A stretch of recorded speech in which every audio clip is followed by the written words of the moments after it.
Assalamualaikum warahmatullahi wabarakatuh.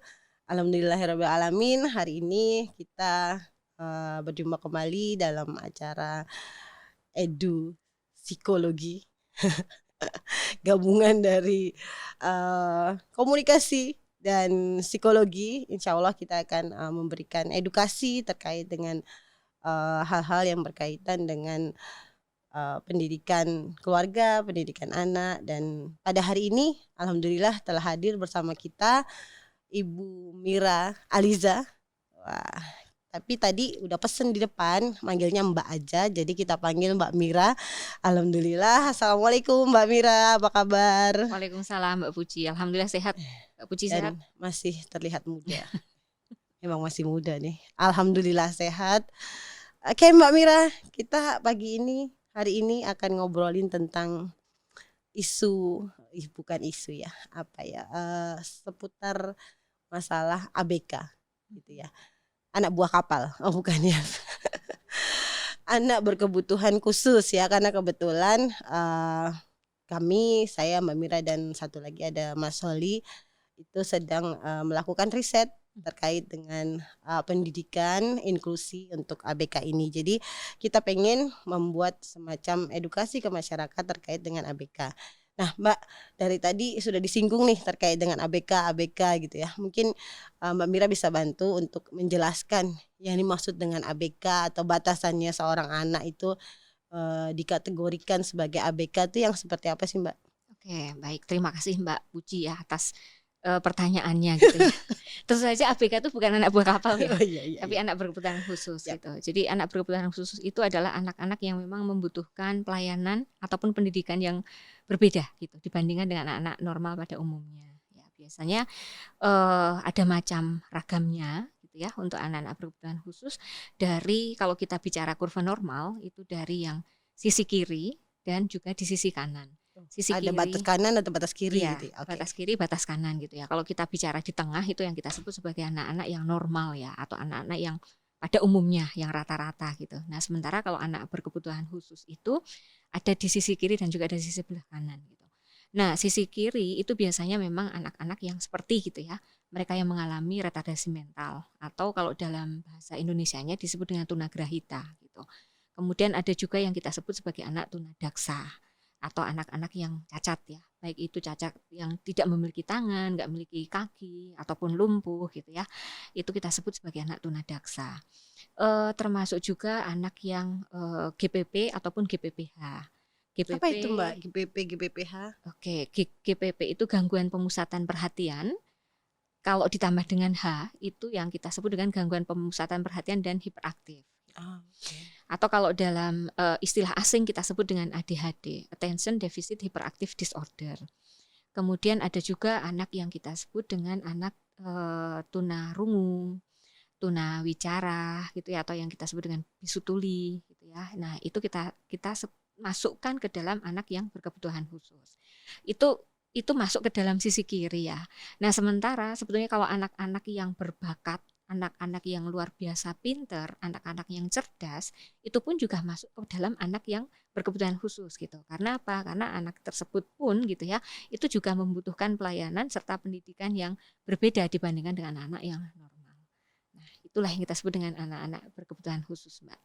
Oke, jadi mungkin sedikit meluruskan juga stigma mungkin yang selama ini ada di masyarakat. Mungkin banyak juga yang mungkin belum tahu bahwa ABK itu juga ada yang positif gitu kan. Karena persepsinya mungkin ABK itu selalu ke yang negatif gitu ya. Padahal ada nih justru yang di sisi positif gitu. Oke, untuk orang tua nih Mbak, bagaimana kemudian atau dia kapan sih bisa melihat atau mendeteksi anak-anaknya itu ada semacam apa ya, kalau di istilahnya gejala mungkin, atau gimana mendeteksinya? Di Oke. usia berapa mungkin? Ya, sebetulnya kita itu orang tua gitu ya, itu bisa memberikan atau mendeteksi itu sejak awal atau sejak dini sebetulnya ya. Tapi meskipun ada beberapa yang kasus gitu ya, itu baru bisa kita deteksi setelah memang dia itu masuk ke masa usia sekolah gitu ya. Prasekolah begitu ya, itu baru bisa kita deteksi begitu. Tapi kalau yang ya seperti tunadaksa itu kan jelas ya, Ya, yang nampak kelihatan ya, ya. secara fisik kan kelihatan gitu ya. Jadi kalau lumpuh itu juga sudah bisa kita katakan ya itu nanti masuk ke dalam kategori tunadaksa gitu ya. Tapi kalau untuk tuna rungu, tuna ataupun mungkin dia juga bisu gitu ya, atau tunawicara begitu ya, itu sebetulnya bisa kita deteksi sejak awal gitu ya, karena kita kan bisa melihat ya. Jadi memang tugas dari orang tua itu memang kita harus aware ya dengan tumbuh kembang dari si anak itu sendiri gitu. Penting ini. Penting sekali gitu. Karena apa? Karena ketika si anak ini sudah bisa kita deteksi sejak awal, maka sebetulnya langsung bisa kita berikan intervensi yang tepat ataupun terapi yang tepat gitu ya. Ya setidaknya kita bisa segera untuk memberikan anak itu atau berkonsultasi ke para ahli gitu ya. Bisa jadi ke dokter, bisa juga nanti ke terapis gitu ya. Itu untuk bisa diberikan suatu intervensi ataupun terapi yang sesuai begitu untuk si anak ini gitu ya. Tetapi tidak semua juga itu bisa kita deteksi dari awal ya, dari dini. Karena contoh misalkan seperti anak-anak yang tunagrahita atau retardasi mental gitu ya, itu memang baru bisa kita deteksi itu setelah nanti dia memasuki masa masuk ke masa sekolah ya. Karena kan memang orang tua itu akan tahu ini kok anak ini terlambat gitu. Terlambat dari sisi apanya? Kemampuan dia dalam menerima informasi, mengolah informasi gitu ya. Sampai kemudian ingatannya kok juga terbatas gitu. Itu kan mungkin orang tua jadi lebih sadar hal itu ketika dia sudah mulai masuk di sekolah gitu. Sehingga ya memang kita belum bisa mengatakan bahwa anak ini sebagai anak yang tunagrahita ataupun retardasi mental. Tapi setidaknya yang perlu disadari oleh orang tua adalah anak itu apakah si anak itu memiliki tumbuh kembang sesuai dengan usianya atau tidak. Itu dulu aja yang perlu untuk kita perhatikan gitu ya. Tumbuh kembang itu kaitannya dengan apa? Oke, kita bicara tentang perkembangan kognitif. Nah, perkembangan kognitif pada anak usia tertentu itu seharusnya sudah sampai pada tahapan apa. Nah, si anak ini tahapannya apakah normal enggak gitu. Kalau misalkan ada keterlambatan, asalkan keterlambatannya tidak jauh dari usianya, itu masih bisa kita katakan normal gitu ya. Tapi kalau misalkan itu sudah jauh dari normal, contoh misalkan harusnya anak-anak itu kan sudah bisa berbicara, misalkan itu usia ya 1,5 tahun gitu ya. Tapi kenapa kok sampai dengan usia 2 tahun, 3 tahun, anak ini kok belum bisa bicara gitu ya. Nah ini sebetulnya orang tua sudah harus sadar di sini gitu, bahwa memang ada suatu yang salah nih pada diri si anak. Sehingga kalau orang tua sadar, akhirnya apa yang harus dilakukan orang tua ya dia bisa konsultasi gitu ya. Orang tua bisa konsultasi baik itu kepada dokter ataupun kepada psikolog gitu. Sehingga nanti bisa diberikan penanganan lebih lanjut gitu. Nah, kalau untuk ini mungkin lanjut aja ya. Tadi kan orang tua ya Mbak Puji ya. Nah, kalau kaitannya dengan guru gitu ya, terutama adalah guru SD begitu. Sebetulnya bisa kita lakukan. Enggak dari TK, Mbak. TK nggak bisa. TK bisa sebetulnya bisa. Gitu ya, asalkan memang ada awareness dari si guru gitu ya, bahwa anak ini kok beda gitu dibandingkan dari teman-teman yang lain gitu ya, sehingga mungkin guru bisa memberikan screening awal dulu gitu ya, jadi bisa memberikan identifikasi awal dulu gitu. Oh anak ini nih kok ada keterlambatan gitu ya dibandingkan dengan teman yang lain. Contoh misalkan kok dia itu kalau diminta untuk mengerjakan sesuatu kok dia selalu telat dibandingkan teman-temannya misalkan. Oh, kenapa kok kemudian anak yang lain ya harusnya dia sudah bisa pegang pensil dengan benar gitu ya. Tapi kenapa kok si anak ini belum bisa memegang pensil dengan benar gitu ya. Nah, awareness dari guru itu pun juga perlu untuk menjadi perhatian gitu ya. Artinya guru harus sadar bahwa memang ada masalah gitu ya pada diri si peserta didiknya atau pada diri siswanya begitu. Kalau guru sadar pun akhirnya kan bisa membantu orang tua ya. Mungkin orang tua yang terlalu sibuk gitu ya sehingga tidak memperhatikan anaknya gitu ya. Akhirnya kan mungkin juga tidak bisa memberi istilahnya tidak tahu gitu ya tumbuh kembang dari si anak itu gitu ya. Malah mungkin gurunya yang akhirnya jadi tahu gitu. Akhirnya kan guru bisa menyampaikan hal ini kepada orang tua gitu ya. Komunikasi ya Mbak ya. Betul. Penting di sana ya. Artinya ketika tadi udah mulai ada awareness dari orang tua ataupun dari pihak guru gitu kan, itu perlu dikomunikasikan. Atau kadang kan ada perasaan misalkan nggak enak, takut menyinggung, itu sebaiknya malah justru dihindari ya, karena ini penting untuk tumbuh kembang anaknya sendiri gitu. Betul. Nah untuk ke depan kan yang ditakutkan adalah kalau misalkan sudah terlambat gitu ya, kan akhirnya anak ini juga akan mendapatkan penanganan yang terlambat juga gitu kan. Yang harapannya anak itu bisa mengembangkan potensi-potensi dia meskipun dia punya kekurangan. Karena anak berkebutuhan khusus kan tetap punya potensi ya, Mm-mm. punya kelebihan gitu ya. Nah, akhirnya kan jadi terlambat gitu ya. Makanya perlu adanya identifikasi sejak awal bagi orang tua.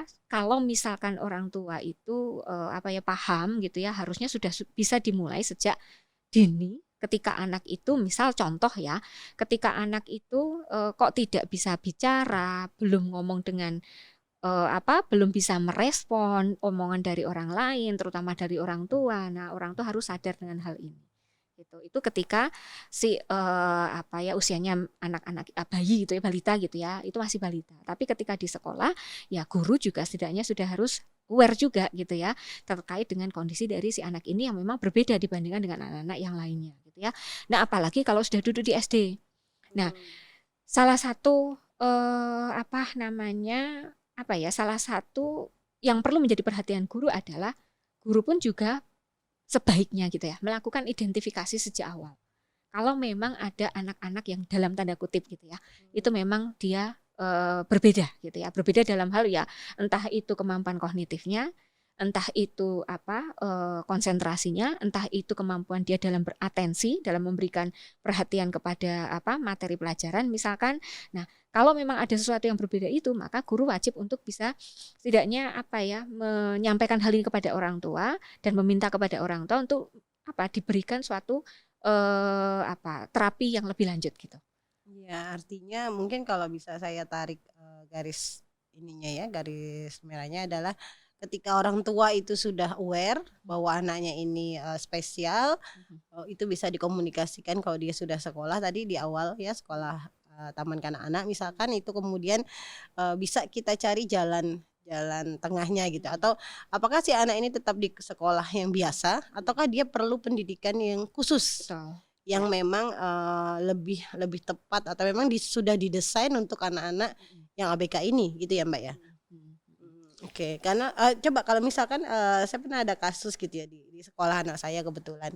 Anak ini mungkin kalau dibilang terlihat lemot atau apa itu enggak, tapi mohon maaf tapi ini semacam dia tuh kayak punya energi yang luar biasa untuk menakali teman-temannya. Maksudnya yang jiwit, yang nendang, yang gigit gitu loh. Tapi dia masih di kelas yang biasa gitu, kelas yang umum gitu. Nah, apakah itu juga hal-hal yang seperti itu bisa dideteksi, mungkin dia memang punya tadi misalkan masuk ke kategori ABK Mbak? Bisa sekali ya Mbak. Artinya kalau memang ada sesuatu, yaitu ya kalau itu sudah di batas kewajaran normalnya si anak gitu ya, berarti kan ada sesuatu nih pada diri anak gitu ya, sehingga perlu untuk dilakukan suatu assessment lebih lanjut gitu ya. Apakah memang benar gitu ya hiperaktif anak ini memang ada sesuatu gangguan yang terjadi pada diri dia, atau ya memang usil biasa gitu ya. Kalau bisa kita katakan ya namanya anak-anak gitu ya, dia masih usil. Itu sering kali kan kita maklumi. Ya, masih dimaklumi gitu ya. Atau memang ada sesuatu gangguan pada diri dia. Nah, ini kan perlu untuk kita lakukan assessment lebih lanjut. Ya. Saya nggak bisa memberikan judgement ya. Apakah memang betul si anak itu bisa kita katakan sebagai anak ADHD atau yang tadi saya sebutkan sebagai GPP ataupun GPPH, kan itu perlu untuk kita assessment lagi gitu ya. Setidaknya yang dilakukan oleh guru itu adalah itu wajar nggak gitu, normal nggak anak-anak di usia segitu gitu ya, normal nggak gitu ya. Kalau misalkan kemudian tiba-tiba nyubit gitu, tiba-tiba dia jali temen gitu, atau tiba-tiba teman-temannya duduk diem anteng gitu ya ketika pelajaran gitu ya, tiba-tiba dia harus keluar kelas misalkan, dan itu dilakukan berulang kali gitu. Kalau itu sudah sesuatu yang di luar batas kewajaran, maka perlu adanya assessment lagi gitu. Sehingga kita jadi tahu nih, kira-kira si anak ini memang anak bandel atau sebetulnya memang ada gangguan gitu ya pada diri si anak ini gitu. Dan sebenarnya orang tua nggak perlu malu ya Mbak ya. Kan seringkali kalau diaduin anaknya nakal, misalkan anaknya bikin temennya nangis, itu kan kadang ada rasa malu gitu ya. Terus malah justru marahin anaknya. Nah, itu mungkin yang biasa terjadi gitu. Nah, mestinya harusnya kan orang tua nggak perlu malu ya. Atau gimana? Ya. Ya gini ya, kalau dalam kondisi seperti itu ya memang ya biasanya orang tua ketika kemudian diberikan keluhan pertama itu biasanya akan menolak, ya kan, pasti akan ada penolakan. Defensif dulu ya. Defense gitu ya. kayaknya anak saya nggak begitu deh Nah, gitu itu. kan. Di rumah baik-baik aja kok gitu kan. Di rumah dia juga kalau main dengan teman-temannya juga nggak ada Nah, masalah misalkan ya. Tapi kenapa kok kemudian di sekolah seperti itu? Nah, itu defense itu sangat mungkin terjadi gitu ya ketika orang tua itu diberikan informasi gitu ya terkait dengan anaknya ketika di sekolah itu perilakunya beda gitu ya. Nah, ya apa ya istilahnya itu sangat wajar gitu sehingga orang tua itu defensif itu sangat wajar sekali gitu. Tetapi seharusnya ya, sebaiknya kalau memang ada sesuatu yang terjadi pada anak gitu ya dan itu keluhan itu terjadinya bukan hanya pada satu guru misalkan sekelas misalkan sudah satu mengeluh. kelas misalkan gitu ya. Nah, berarti kan ada sesuatu pada diri si anak kan gitu ya. Sehingga yang harus dilakukan oleh orang tua, nah berarti perlu untuk kita tindak lanjuti gitu. Keluhan dari si guru ataupun dari teman-teman satu kelas itu gitu. Apakah betul gitu ya yang terjadi pada diri anak saya? Jangan-jangan memang ada sesuatu nih pada diri anak saya. Sehingga kalau misalkan ada sesuatu kan berarti kita kan bisa segera memberikan terapi kan pada diri si anak ini gitu loh. Sehingga nanti nggak berlarut-larut gitu. Soalnya kalau misalkan sudah terlambat, itu kan malah jadi kasihan ya si anak ini gitu ya. Dan saya kira bukan hanya anak ini aja gitu ya, termasuk juga lingkungan yang ada di sekitarnya, Jadi teman-teman terganggu. sekelasnya itu kan jadi terganggu gitu ya dengan perilaku dari si anak ini gitu loh. Nah, saya kira ya saya bisa memaklumi ketika kemudian orang tua itu defensif ya, tetapi ya coba yang perlu dilakukan oleh orang tua adalah mencoba untuk melakukan klarifikasi. Klarifikasi saya lebih lanjut mungkin bukan hanya dengan satu guru ya, tapi misalkan kita bisa tanya kepada teman-teman yang lainnya gitu ya, atau bisa juga tanya kepada guru yang lain, apakah betul gitu ya anak saya itu seperti itu. Gitu. Kalau memang semuanya mengatakan seperti itu kan berarti ada warning ya yang harus dipahami oleh orang tua gitu ya, sehingga orang tua perlu untuk menindaklanjuti gitu keluhan-keluhan ini, gitu Mbak. Ya, dan mungkin sebaiknya sekolah sekarang sudah mulai perlu untuk istilahnya berkonsultasi dengan psikolog begini ya Mbak ya. Karena kan kita mendengar banyak kasus bullying. Betul. Ya kan, anak SD bahkan sampai yang terakhir itu anak SD bunuh temannya itu kan luar biasa ya di usia SD itu sampai kemudian terfikir seperti itu kan dan bullying sampai yang dibullying sampai meninggal dan segala macam itu kan luar biasa. Artinya kalau menurut Mbak Mira sendiri gimana? Seberapa penting kemudian ada sekolah ini perlu nih menyediakan ini gitu loh. Atau itu hanya perlu untuk sekolah-sekolah yang khusus inklusi aja misalkan, ataukah mungkin sekolah-sekolah perlu walaupun mungkin tidak standby tapi perlu ada sesi konsultasi misalkan. Ya, kalau bicara bullying hampir semua sekolah pasti ada ya. Nah, itu dia. Bukan hanya di sekolah inklusi aja gitu ya. Sekolah inklusi saya kira lebih lebih sering terjadi gitu. Karena apa? Karena memang banyak anak berkebutuhan khusus di situ gitu ya. Sehingga si anak yang berkebutuhan khusus ini gitu ya, itu dia bisa jadi dipojokkan oleh teman-teman yang normal gitu ya, atau dihina gitu ya oleh teman-teman yang normal misalkan, atau bahkan mungkin juga disakiti secara fisik misalkan gitu ya, dilecehkan misalkan. Itu kan juga bentuk bullying gitu ya. Itu mungkin besar gitu ya terjadi di sekolah inklusi gitu ya. Nah, saya kira sangat perlu sekali gitu ya sekolah itu menyediakan semacam sesi konsultasi gitu ya, atau konseling gitu ya bersama dengan ahli gitu ya, dengan psikolog gitu ya, untuk bisa lebih mengetahui gitu ya tentang istilahnya preventif ya, baik itu preventif ataupun ya kuratif ya. Kalau konseling kan lebih banyak ke kuratif ya. Nah, kuratif terkait dengan perilaku-perilaku yang terjadi di sekolah tersebut gitu ya. Atau kalau misalkan nanti bicaranya tentang bullying, berarti kan perlu ada penanganan yang bukan hanya kepada individual dari si anak itu sendiri gitu ya. Tapi saya kira bukan hanya pada korban, termasuk juga pada pelaku bullyingnya gitu ya. Itu kan perlu untuk kita berikan suatu intervensi lebih lanjut ya pada diri si baik itu pelaku ataupun korban. Bahkan kalau di dalam bullying itu sendiri, itu kan ada penontonnya juga gitu kan. Nah, penonton ini kan dia tidak akan berani untuk menyampaikan hal ini kepada guru. Ya kan? Nah, ini kan perlu untuk diedukasi saya kira gitu ya. Sehingga sesi untuk psikoedukasi gitu ya terkait dengan bahayanya bullying gitu ya. Itu saya kira juga perlu untuk dilakukan ya di sekolah-sekolah ya, apalagi ya istilahnya sekarang kan media juga luar biasa seperti itu ya. Namanya anak itu kan dia pasti akan meniru perilaku dari orang yang dia lihat gitu kan. Apalagi kan sekarang media sosial kan begitu gencarnya seperti itu ya Mbak Puji ya. Artinya kita nggak bisa kemudian apa ya istilahnya melarang ya. Itu kan agak susah juga sekarang anak-anak ya. Sekarang kan pegangnya kan gadget Ya dan sebagainya betul. gitu ya. Kalaupun belum mereka bermedia sosial, mungkin game ya yang sekarang Game, betul. Game kan banyak luar biasa kekerasan ya. kan gitu ya. Nah itu kan juga akan menjadi contoh ya bagi diri si anak itu sendiri. Padahal dia nggak tahu gitu ya bahwa perilaku itu sebetulnya nggak benar Nggak gitu ya. boleh. Nah ini kan berarti kan perlu untuk adanya apa ya sesi ya itu tadi ya psikoedukasi, sosialisasi tentang bahayanya bullying gitu ya. Termasuk juga pada anak-anak inklusi, anak-anak berkebutuhan khusus gitu ya. Mereka kan juga manusia gitu ya yang perlu untuk kita lindungi, perlu untuk kita jaga. Mereka kan juga punya hak, punya martabat gitu ya yang perlu untuk kita betul-betul kita jaga gitu ya. Sehingga harapannya dia pun berhak untuk hidup gitu ya. Mereka pun juga berhak untuk mendapatkan pendidikan yang layak kan Iya gitu. betul. Ya. Nah, di mana teman-temannya itu juga bisa menerima keberadaan dari anak-anak berkebutuhan khusus itu gitu. Tapi nggak banyak kan Mbak. Mungkin kalau kita lihat di Jogja sendiri tentunya belum banyak ya sekolah-sekolah yang kemudian menyediakan kelas inklusi atau justru sekolah yang memang khusus sekolah inklusi itu sendiri. Ya kan? Kalau di Kota Jogja, sepemahaman saya, hampir semua sekolah itu sudah menyatakan diri sebagai sekolah inklusi.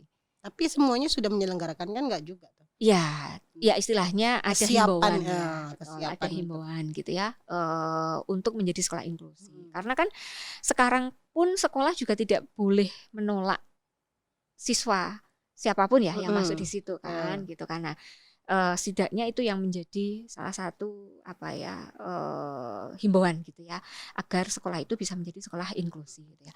Kalau Sleman yang saya pahami itu belum banyak yang menyatakan diri sebagai sekolah inklusi gitu.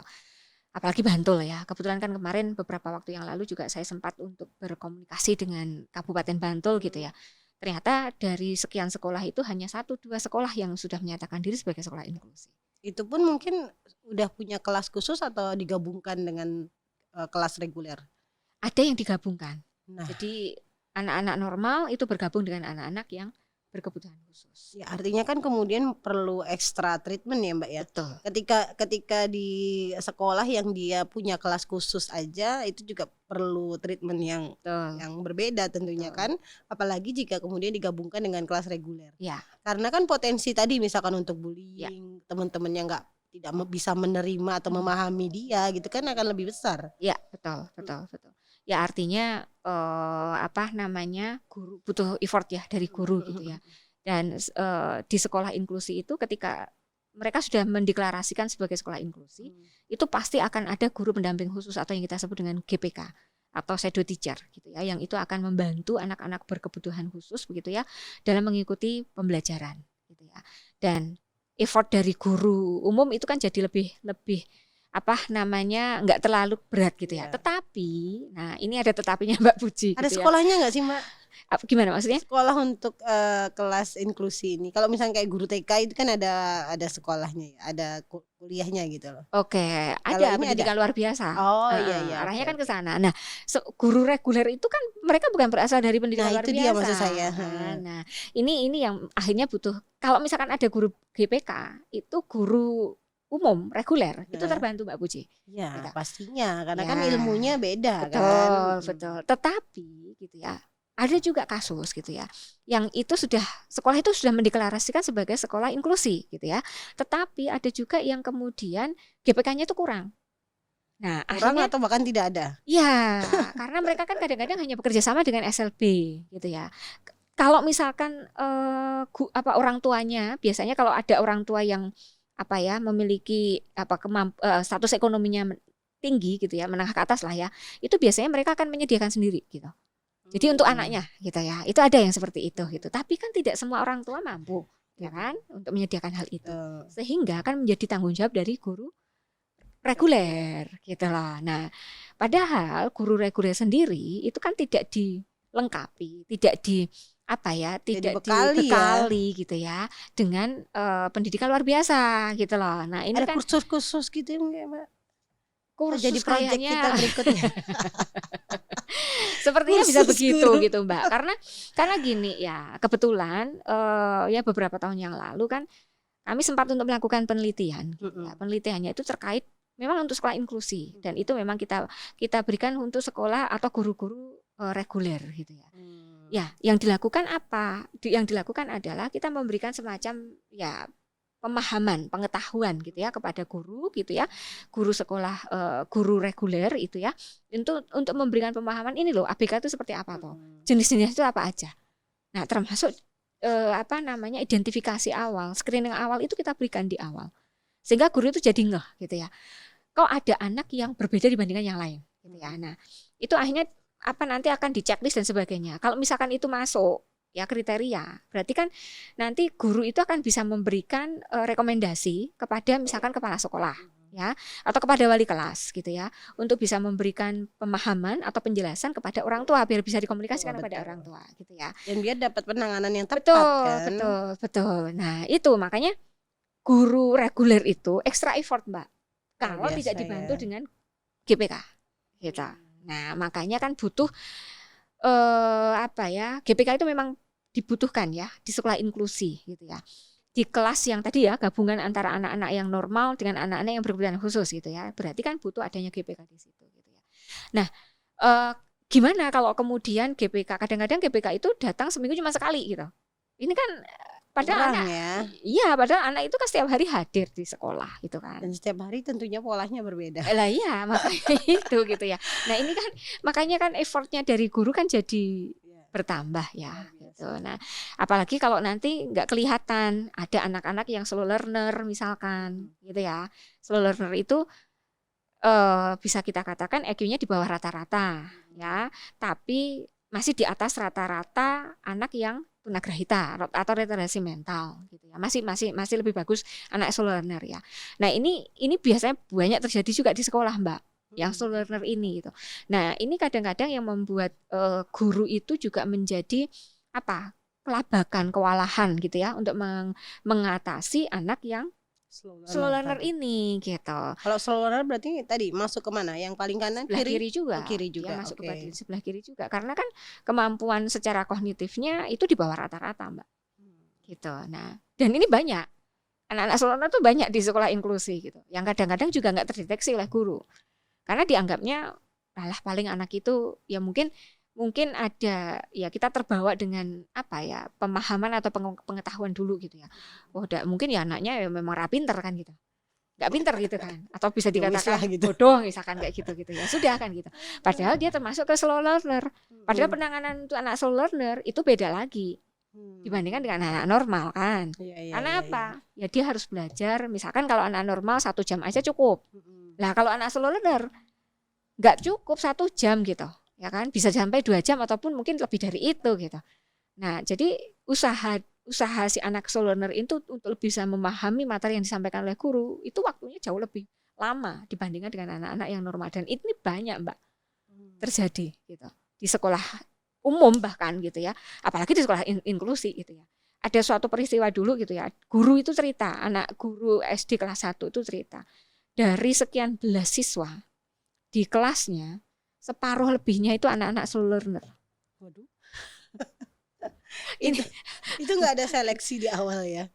Iya, karena sekolah itu sudah sekolah inklusi. Okay. Nah, tapi kan gurunya juga kewalahan ya menghadapi anak yang slow learner itu gitu. Karena jumlahnya lebih banyak, sementara tuntutan guru itu kan harus menyelesaikan kurikulum kan.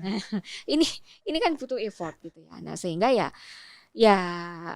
perlu adanya setidaknya gitu ya, guru itu diberikan pengetahuan tentang anak-anak berkebutuhan khusus, identifikasi tentang anak-anak berkebutuhan khusus, screening gitu. Tadi ya, screening awal ya. Artinya jadi semacam kebutuhan ya untuk semua sekolah. Di samping kalau sekarang mungkin screeningnya lebih kayak ke nilai atau lebih kayak dia bisa baca atau tulis atau enggak, kayak gitu-gitu kan, hal yang lebih umum. Lebih umum. Dan artinya ini perlu dipahami oleh semua sekolah gitu ya, bahwa screening awal siswa ini penting untuk keberlanjutan belajar si siswa itu sendiri. Dan itu akan sangat membantu orang tua juga untuk memberikan treatment selanjutnya ke anak-anak ini apabila memang anak-anak ini membutuhkan treatment yang khusus tadi. Betul. Jadi screening awal, atau kalau tidak yang lebih enak lagi, misalkan orang tua sudah tahu kalau anak ini berkebutuhan Ya. khusus gitu ya, diminta untuk melampirkan aja hasil psikotesnya. Nah itu kan Nah, jarang banget nah ya Mbak itu adanya dia orang gitu. tua seperti Dan itu. nggak semua orang tua Iya. sadar kan Nah gitu. itu Kalau memang penting. anaknya itu ada masalah gitu ya, masalah dalam tanda kutip ya. Nah itu kan apa namanya, nggak semuanya seperti itu gitu ya. Tapi setidaknya kalau di sekolah gitu ya, salah satu yang bisa dilakukan adalah screening awal. Oke, menarik banget sih pembicaraan kita Mbak Mira tentang ABK tadi ya. Perlu awareness dari orang tua sendiri di awal gitu ya, sebelum mereka ke sekolah. Kemudian juga perlu screening di sekolah itu sendiri untuk melihat potensi si anak ini, apakah kemudian ada mungkin beberapa anak yang membutuhkan treatment khusus. Dan ya alhamdulillah hari ini kita akan lanjutkan mungkin ya Mbak di sesi-sesi berikutnya, tapi untuk kali ini Insya Allah, cukup terkait dengan ABK. Dan terima kasih banyak Mbak Mira untuk obrolan ABK kita pada hari ini. Kita ketemu lagi di Insya Allah, Mbak. sesi psikoedukasi yang selanjutnya. Wassalamualaikum warahmatullahi wabarakatuh. Waalaikumsalam warahmatullahi wabarakatuh.